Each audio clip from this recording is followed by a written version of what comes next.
انسانی که پیشرفت دیگران را دیده نمیتونه خیلی انسان کوچک است.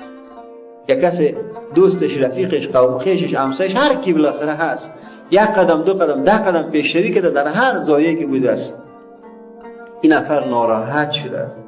خیلی انسان کوچک است. ما از این قماش انسان‌ها نبوده باشیم. انسان‌های موفق، انسان‌های خوبترین اجتماع رقم نیست. هر کی پیشرفت کرد شما دوبایی بوده باشین، این بسیار بزرگی شما را نشان میده. دست کسی را بگیرین تا پیشروی بکنه و یک موفقیت برسه، این علامت بزرگی شماست. کسی را دیدین که پیشروی کرد، پیشرفت کرد، با موفقیت نزدیک شد، با موفق دلتان شاد شد، خدا شاید شما بسیار انسان بزرگ هستید. اصل موفق شماست. ولی اکثریت انسان‌های رقم نیست. او که پیش میره قفس سینه ازی تنگ شده میره، مثل که انسان با ارتفاع ببری، با آسمان که بالا ببری، این دلش تنگی میگیره.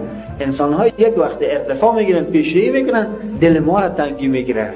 ما دل ما پر از کینه میشه، کدورت میشه، نسبت به او بدبین میشه، نسبت به او نفرت در دل ما پیدا میشه.